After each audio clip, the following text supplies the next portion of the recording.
இயக்குனர் தியாகராஜன் இயக்கத்தில் சாந்தி தியாகராஜன் தயாரிப்பில் உருவாகி இருக்கும் திரைப்படம் அந்தகன். இந்த படத்திற்கு சந்தோஷ் நாராயணன் இசையமைத்திருக்காரு. இதுல பிரசாந்த், சிம்ரன், பிரியா ஆனந்த், சமுத்திரகனி, ஊர்வஷி, யோகி பாபு, ரவிக்குமார் என நட்சத்திர பட்டாளமே நடித்திருக்காங்க. அந்தகன் படத்தினுடைய பிரஸ் மீட் சமீபத்துல நடந்திருக்கு.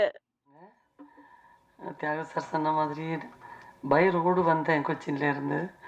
ரொம்ப டைட்டாக இருந்துச்சு. வந்து காலையில் பிரேக்ஃபாஸ்ட் சாப்பிட்டு, பிரேக்ஃபாஸ்ட்டுன்னு சொல்ல முடியாது, ஒரு 10-10:30 மணிக்கா கொஞ்சம் பழைய சாதமும் கொஞ்சம் வெங்காயம் எல்லாம் போட்டு மொத்தமாக சாப்பிட்டு கொஞ்சம் யோசிச்சு பாருங்கள். இவ்வளோ டயர்டாக வந்துட்டு பழைய சாதம் சாப்பிட்டா எப்படி இருக்கும். அப்படியே தூங்கிட்டே இருக்கிறது உலகத்தில் வேறு எதுவுமே வேண்டாம். என்னத்துக்கு நடிச்சாவது அதெல்லாம் ஒன்றும் தேவையில்லை. அழகாக போயிட்டுருக்கு. என்னென்னமோ கனவெல்லாம் வந்துட்டுருக்கு. திடீர்னு தியாகசாருடைய அந்த வாய்ஸ், ஒரு கனகம்பீரமான வாய்ஸ் ஃபோனில் இருந்து, இந்த ரோசி கிளம்பலையா, ஐயோ இது மறந்துட்டாரு அப்படி ஐயோ sir sir sir sir sorry sir sorry sir. என் வீட்டுக்காரர் வந்து என்னை பிச்சு எடுத்துடுறாரு. நீ வரேன்னு கரெக்டாக சொல்லிட்டு அவர் கரெக்டாக மெசேஜ் அனுப்புகிறாரு. அதாவது ரொம்ப ஒரு மிலிட்ரி மாதிரி தியாகு சார். கரெக்டாக பங்க்சுவலாக எல்லா விஷயமும் கரெக்டாக இருக்கும். நம்ம எதை பற்றியும் கவலைப்பட வேண்டியதே இல்லை. ஐயோ நம்ம மறந்துடுவோமோ அப்படிங்கிற ஒரு பயமே தேவையில்லை. என்னை பொறுத்த வரைக்கும் 84 first time Thiyagu sir produce பண்ண படம் கொம்பேரி மூக்கன். அந்த படத்தில் நான் ஹீரோயினாக நடித்தேன். சரிதா மேம் இருந்தாங்க, சீனியர் ஆர்டிஸ்ட், அவங்களும் இருந்தாங்க. அந்த படம் தான் நான் ஃபஸ்ட்டு ஆக்ட் பண்ணேன் அவரோட. அப்போவே ராஜா யுவராஜான்னு இன்னொரு படம், 2-3 படம் தியாகு சார் கூட பேராகவும் ஆக்ட் பண்ணிகிட்ருக்கேன், ப்ரொடக்ஷன்லேயும் ஆக்ட் பண்ணிகிட்ருக்கேன். இந்த ப்ரொடக்ஷனில் நடந்த ஒரு விஷயத்தை நான் இப்போ சொல்லணும். இதை தவிர ஒரு முக்கியமான ஒரு தருணம் வேறு கிடைக்காது. பிரச்சு அப்போ அவரும் சின்னவர், நானும் சின்னவர் தான். இப்போது நான் 9th வந்துட்டேன் சினிமாவில். வந்து 1 வருஷம் ஆச்சு. தியாகு சாரும் நானும் ஆக்ட் பண்ணுற படம் இன்னொரு படம். அந்த படம் ட்ரெயினில் ஷூட்டிங். அப்போ செங்கல்பட்டு ஸ்டேஷனில் தான் ஷூட்டிங்.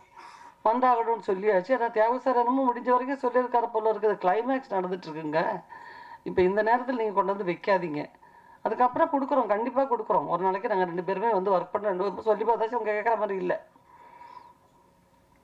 ஏவிஎம்மில் இது பிரசாத் இல்லை செட்டு போட்டு, பிரசாத் சார் தியாகுஜி, பிரசாத் தான், பிரசாத் ஸ்டுடியோவில் செட்டெல்லாம் போட்டு அவருக்கு நடந்துட்டுருக்கு. கிளைமேக்ஸில் வில்லனுங்கெல்லாம் என்ன கட்டி போட்டிருக்காங்க. நான் வேறு வச்சா அந்த ஸ்டைல் பழைய அப்படி உட்காந்துருக்கேன். ஃபைட்டர்ஸ் எல்லாம் அந்த பக்கம் இந்த பக்கம் ஓடுற மாதிரி பண்ண மாதிரி மேலேயே டச் பண்ணாமல் அப்படி ஆக்ட் பண்ணுவாங்க. நம்ம மேலே படவே படாது அவங்க கை, அவ்வளோ சேஃபாக வச்சுக்குவாங்க. அதெல்லாம் நடந்துட்டுருக்கு. பார்த்தா வெளியே வந்தால் அந்த படத்தோட ஆளுங்க வந்து நிற்கிறாங்க. உருவசி என்ன உருவசி வரேன்னு சொல்லிட்டு இந்த மாதிரி சீட் பண்ணலாமா, இதெல்லாம் ஒன்றும் நல்லா இருக்காது, நீங்கள் கேளுங்க போய் தியாக சார்ட்ட கேட்டு நீங்கள் வாங்க, கிளம்பி வாங்க. ஒவ்வொரு தடவை போகும்போதும் எனக்கு ரொம்ப மன உளைச்சல். எனக்கு தியாகு சார் வேறு பிஸியாக இருக்கார். ப்ரொடியூஸ் பண்ணுறது ஒரு பக்கம், ஆக்ட் பண்ணுறது ஒரு பக்கம், ஃபைட் பண்ணும் அவர். நான் முதல்ல போய் ஜெகநாத் சார் டைரக்டர் சார்கிட்ட கேட்டேன். சார் அவங்க வந்து நிற்கிறாங்க. ஏமா அவனுக்கு எந்த ஊர் அப்படின்பார் அவர். அப்போ என்கிட்ட எல்லாம் சொன்னேன். முதல்ல எல்லாம் எனக்கு பயம், அப்புறம் என்கிட்ட சொல்லி கொடுத்துட்டாங்க, உங்கள் ஊர் தான் சார் சொல்லிவிடு அப்படின்ட்டு.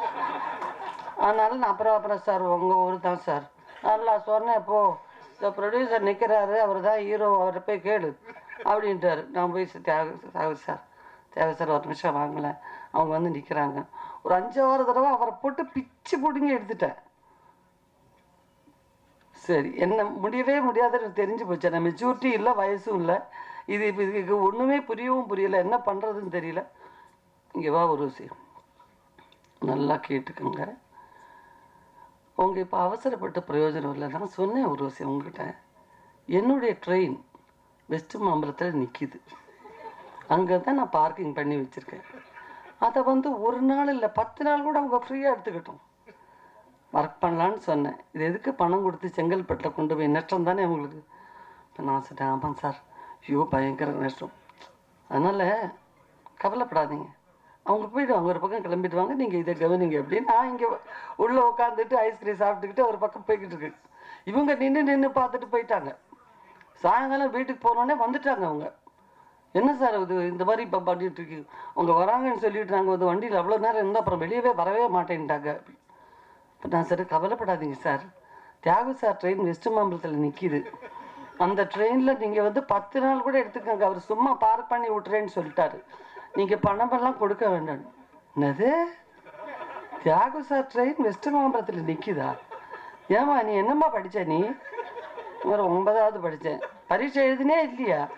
இல்லை சார், பரீட்சையில் தான் முந்தானி படிச்சு ஷூட்டிங் வந்துச்சு. நல்ல வேலை, எழுதி தொலைச்சு இருந்திருப்பேன். சென்ட்ரல் கவர்மெண்ட் ட்ரெயினை வந்து தியாகு சாருக்கு பார்க் பண்ணுறதுக்கு வெஸ்ட் மாம்பலத்தில் விடுறாங்களா? யாருப்பா அவனுக்கு சொன்னது? தியாகு சார் தான் சொன்னது. அது சரி, உன்னை பற்றி நல்லா தெரிஞ்சு வச்சுக்கிட்டு தான் சொல்லியிருக்கேன். எனக்கோ அவமானம் தாங்க முடியல. மறுநாள் போய் தியாகுஜி, ஏன் தியாகுஜி அப்படி சொன்னீங்க அப்படின்னா, அவருடைய ஒரு பெர்மனன்ட் சிரிப்பு இருக்கு,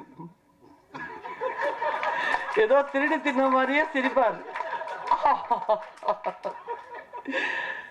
ஸோ அன்றிலிருந்து ஆரம்பித்த அந்த மரியாதைக்குரிய நட்பு இன்று வரையிலும் இமியலையும் அளவும் குறையவே இல்லை. இமியளவும் பிரச்சுவை நான் ஃபஸ்ட்டு நான் எந்த படத்தில் ஒர்க் பண்ணுறதுக்கு நாங்கள் ஆரம்பித்தோமோ பார்த்தோமோ, தமிழுங்கிற படத்தில் தான் நாங்கள் ஒன்றா ஒர்க் பண்ண ஆரம்பித்தோம். அன்னையிலேருந்து இன்ன வரைக்கும் பிரச்சு எனக்கு நல்ல நண்பர், சகோதரர். எந்த இடத்துலையும் எந்த அர்த்தராத்திரத்துலையும் கூப்பிட்டுட்டு பிரச்சு இப்படி இருக்குது, தியாகுஜி இப்படி இருக்குன்னு சொன்னாக்கா வரக்கூடிய அளவுக்கு உள்ள ஒரு மரியாதை. அதுதான் அவங்க ப்ரொடக்ஷனில் எல்லா தடவையும் மன்னவா எடுத்தாங்க, அப்பவும் என்னை கூப்பிட்டார் தியாகுஜி, அப்பவும் போய் ஒர்க் பண்ணோம். நல்ல ஒரு கேரக்டர், ரொம்ப நல்ல சந்தோஷமாக ஒர்க் பண்ணோம். இந்த ப்ரொடக்ஷன் ஆரம்பிக்கும் போது என்னுடைய மாமியார் இறந்த நேரம் நாங்கள் அந்த போயிட்டுருக்கோம் வண்டியில். அப்போ தான் ட்ரிவாண்டத்தில் ஃப்ளைட் இறங்கி கொல்லம் போயிட்டுருக்கோம். தியாகு சார் ஃபோனு, உருவசி நான் சொன்னேன்ல அந்த படம் டேட் ஃபிக்ஸ் பண்ணியாச்சு, 5 டேஸ்க்கு அப்புறம் தான் ஷூட்டு, அதுக்கு முன்னாடி எல்லாம் பேசி ஃபிக்ஸ் பண்ணியிருந்தோம். நான் சொன்னேன், சார் இப்படி ஒரு சூழ்நிலை, ஐயோ அதை முடிங்க, அதை முடிச்சுட்டு வந்துடுங்க, பரவாயில்ல அப்படின்ட்டார். ஆனால் அந்த 5 நாள் முதல் சடங்கு முடித்ததுக்கப்புறம் வீட்டுக்காரர் சொன்னார், அநியாயம், எல்லா டேட்டும் முங்கிட்டாங்க, சிம்ரன் எல்லாருடைய பிரியா நிறைய பேர் காம்பினேஷன் இருக்குது, அதனால் நீ போயிட்டு வந்துடு, பரவாயில்ல நான் இங்கேருந்து சமாளிச்சுக்கிறேன் அப்படின்னார். அப்படி தான் நான் வந்தேன். வந்து ஒரு காஸ்டியூம் டிசைனரால் ஃபஸ்ட் டே ஷூட் வந்து கிட்டத்தட்ட 4 o'clock வரைக்கும் ஸ்டக் ஆகிடுச்சு. K.S. ரவிக்குமார் சார் பெரிய டைரக்டர், ஆக்டர், அவரே வெயிட் பண்ணிக்கிட்டு இருக்கார் அவ்வளோ நேரம். அதையும் பொறுமையாக பார்த்துக்கிட்டார். ஒரு டைரக்டருங்கிற முறையில் ஒரு சின்னதாக ஒரு சத்தம், அது கூட தியாகு சார் லொக்கேஷனில் எந்த விதமான ஒரு இதுவும் ஒரு ஆர்டிஸ்ட்டுக்கு ஒரு பெயினோ ஸ்ட்ரெயினோ கொடுத்ததே கிடையாது. நான் பணம் திருப்பி கொடுத்துட்டு எல்லாருக்கிட்டையும் நோட்டீஸ் தான் பிரிண்ட் அவுட் எடுக்கலை, எல்லாத்துக்கிட்டே சொல்லிட்டார் அவர். ஆனால் அதுக்கு ஒரு விஷயம் இருக்குங்க, என்கிட்ட ஒரு 10 நாள் 12 நாள் வாங்கினார், ஒரு 10 to 12 days தேவைப்படும் ஒரு விஷயம். அப்படின்னு 7 நாளுங்கிறது பேர் தான். சில நாட்களில் 2 மணி நேரம் தான் ஒர்க் பண்ணியிருப்போம். அவர் மேலே நான் வச்சுருக்கிற அந்த, என் மேலே அவர் வச்சுருக்கிற அந்த கான்ஃபிடென்ஸும் அவர் மேலே நான் வச்சுருக்கிற மரியாதையும் ரொம்ப தைரியமாக ஒரு இதுதான். அந்த மாதிரி தான், அந்த லாட்ரி விற்றுக்கிட்டே நீங்கள் வந்து வருவீங்க ஸ்டாண்டில், இந்த மாதிரி சீன் ஓகே அப்படின்றவார். சார் அது இந்த டைலாக் பேசுகிறது அதெல்லாம் உங்களுக்கு வந்துடும், பரவாயில்ல. அதுலேயே பல சீன்ஸ் ரொம்ப ஈஸியாக முடிஞ்சிச்சு.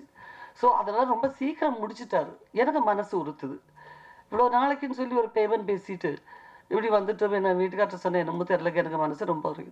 ஐயோ அவன் வேண்டாம் திருப்பி கொடுத்துடலாம் அப்படின்னு. நான் ரகசியமாக டப்பிங் தேட்டரில் கொண்டு போய் கொடுத்ததை இப்படி வகைரமாக சொல்கிறதா தான் நான் ப்ரெஸ் மீட் கூப்பிட்டு கொடுத்துருப்பேன். எல்லாருக்கும் முன்னாடி சொல்லிட்டாரு, எல்லா சேனல்லையும் சொல்லிட்டாரு. பட் இனி ரொம்ப சந்தோஷமான ஒரு நிமிஷம் தான். அங்கேருந்து வந்து இந்த டயர்டில் என்னமோ ஏதோ லேட் ஆகுமேன்னு ரொம்ப அவசரமாக வந்தேன். ஆனால் வந்ததுக்கப்புறம் எனக்கு ரொம்ப சந்தோஷம். நம்ம மிஸ் பண்ணியிருந்தால் ரொம்ப பெரிய ஒரு நஷ்டமாக இருந்திருக்கும். நல்ல படங்க, நல்ல படம், ஃபீல் குட் ஃபிலிம் சொல்ல முடியாது. என்ன அது இருக்குது, இது எல்லா கேரக்டர்ஸுமே மனுஷனுடைய அந்த பச்சையான எல்லா சுபாவங்களும் எல்லா குணாதிசயங்களும் இருக்கக்கூடிய கேரக்டர்ஸ் மட்டுமே இருக்குது இந்த படத்தில். அந்த சுயநலம், நான் வாழணும், ஏன் பண்ண, இது எல்லாமே இருக்கக்கூடிய ஒரு படம். அந்த மாதிரி கேரக்டர், அந்த நேரத்தில் சென்டிமெண்ட்ஸ் நம்ம மறந்துடுவோம், நான் எனக்கு அப்படிங்கிறது. அந்த மாதிரிப்பட்ட கேரக்டர்ஸ் எல்லாமே. பட் ஒவ்வொரு கேரக்டர்ஸுக்கும் கரெக்டான ஒரு ஃபினிஷிங், கரெக்டான சில சமாச்சாரங்கள், நம்மளுடைய நேட்டிவிட்டிக்கு தகுந்த மாதிரி அதில் என்னென்ன மாற்றங்கள் செய்ய வேண்டி வருமோ அந்த ஸ்கிரிப்டில், அது எல்லாமே தியாகராஜ் சார் ஃப்ளெக்சிபிளாக இருந்தார். ஸோ நல்ல ஒரு காம்பினேஷன். இந்த ஒரு காம்பினேஷன் வேறு எந்த படத்துலையும் அமைஞ்சது கிடையாது. ஸோ நல்லா வரணும். உங்கள் எல்லாருடைய சப்போர்ட்டும் எங்களுக்கு தேவை. வாழ்த்துங்க. நன்றி, வணக்கம்.